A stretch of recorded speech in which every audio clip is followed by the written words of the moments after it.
What's up, y'all? So we're filming a bit of a different video today. By the title, you can already tell. You already know what I'm about to go through. Ruben Amorim. I'm not gonna lie. Part of me still thinks that this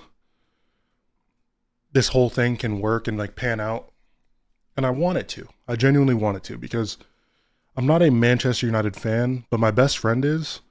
So like, I don't want to see them fail, because I want this guy to have a enjoy his weekend, not have to deal with this. It's insane.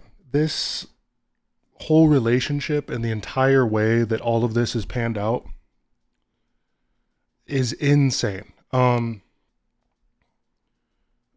this isn't even to discredit Manchester City yesterday. I think they played a really good game. I'll touch on them real quick just so we can get that out the way. I think Holland played an extremely good game yesterday. I've never even seen that part of Holland. He was defensively playing. He had more defensive touches than touches in the opposition box, which is insane. Should have had 3 goals. He missed the easiest chance I've ever seen him miss. So he should have had 3 goals. City should have had 5 or 6 in total. Foden looked good yesterday, and I thought that guy's not career was done, but at least in the near future, I just thought he was kind of cooked. He hasn't looked good recently. He hasn't been in Pep's fortune. Like I didn't think this guy was going to play or even do anything impactful this season. Doku, man, I haven't seen Doku look that good in a City kit, and he just could do anything he wanted yesterday on the wing. Like, and I gave them their roses. City, congratulations, they looked great yesterday. But they didn't look fantastic. Like it wasn't like this isn't a City team of the last 3 or 4 years. This is a brand new City team that can be got at. They're beatable now. This isn't like a team where they had 25 insane players. This is a team where they barely can make out a starting 11, and their reserves are quite weak, and they can be got at. And I think Manchester United yesterday made them look so good with how bad they are. And I know what everyone's going to say. It's the players and blah, blah, blah. The same shit we've been hearing for the last, what feels like 4 or 5 years now. And I've been watching football on like a serious level for the last, I want to say 5 or 6 years. Probably started watching like 8, 9 years ago, 10 years ago. But I have never seen an iteration of Manchester United that is this bad. And yes, you can blame the players, but that starts with the manager. The tactics, the setup. I think the Premier League pundits yesterday said that nobody has won the league with a 3-4-3 setup since Antonio Conte's Chelsea. And if you go back and you look at that squad, yes, it was a really good squad in hindsight, and like looking at it on paper, it's an excellent squad. But what are the key points in that team? The midfield. Your midfield has to be absolute dogs to play that formation and succeed, especially in the Premier League. Now, I think he could have different performances and maybe get a different outlook if he was playing in European or in cup games, but you're not. And you don't have Conte and you don't have Nemanja Matic sitting in your midfield. If you did, it'd be a whole different story, but you don't. You have Ugarte and Bruno Fernandes. And I've seen enough. Ugarte. He is horrible. I don't understand how PSG scammed 50 million. 50 million for Ugarte. He's horrible. He is genuinely terrified to pass the ball. So what is he good? He's just good for running around. And he's not even great at that. It's just, he is a poor Premier League player. And Ruben is so, it's stubborn. It's And I think he's a really charming dude. Like when he talks, he's really good at talking to the press and he's really good at talking to the media. He's really honest, which is good.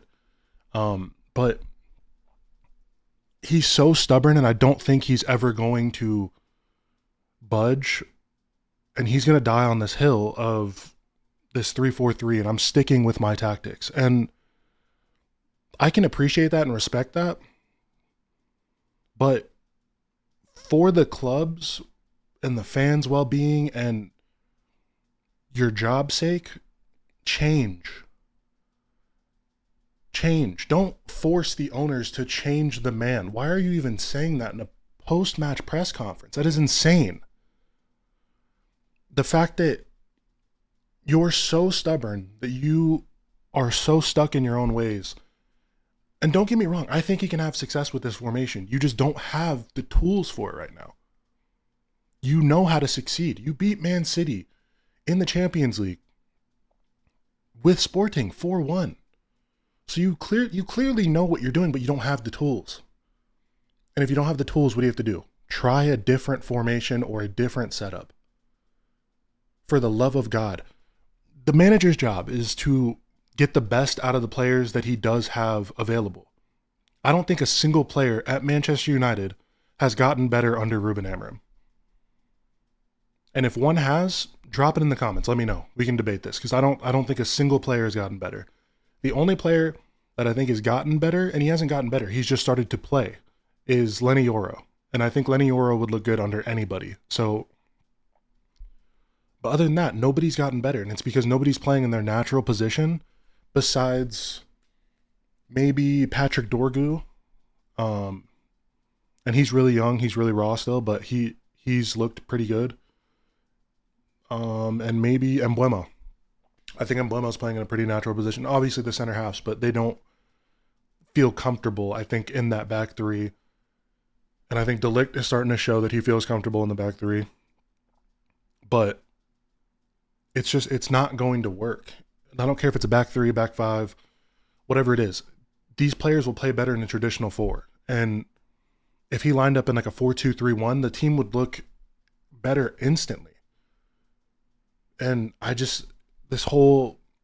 everything with Ruben right now is such like murky water. Like the Mainu situation, how he's handled that whole saga, it just hasn't looked good. Because Manchester United is built off of their academy. Like playing with your players in your academy and watching them grow and get better is what Mancunians love. And you can't let Kobe Mainu, who wants to now walk, and he showed that in the transfer window, wants to go on loan and play somewhere else.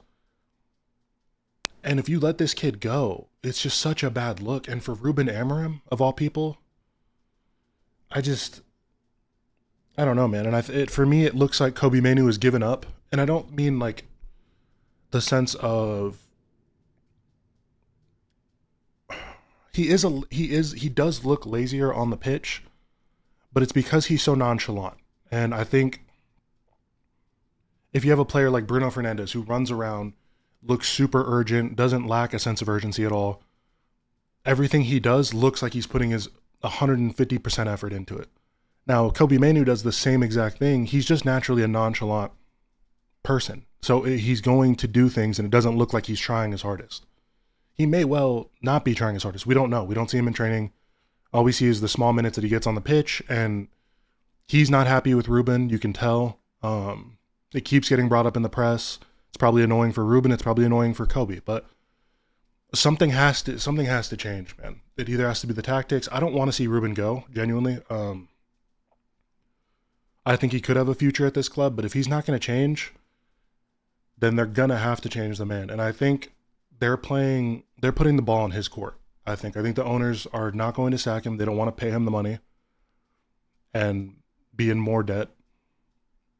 And I think they're going to wait and see if Ruben does walk because, like I said, I haven't seen a Manchester United team this bad. And it's getting to a point where it's embarrassing. It's really embarrassing to watch this team play. And I still do think that they have an opportunity to pick up points against Chelsea because it's at Old Trafford. The fans get behind them. You never know. and they're kind of up for it playing against these better teams. I know they didn't show it yesterday, but they got to pick up points somewhere because he has 8 wins in 31 games. 8 wins in 31 games. That is insane. Let me know your guys' thoughts. Do you think Ruben should go? Do you think Ruben should stay? How do you feel about Manchester United right now? If you are a Man U fan, I'm praying for you, honestly, and your well-being and your mental health. But man, Ruben has got to change something. So if you guys liked the video, please subscribe to the channel. I really appreciate it. I think I just hit like 15 subs, so I'm proud of that. Appreciate you guys. Peace.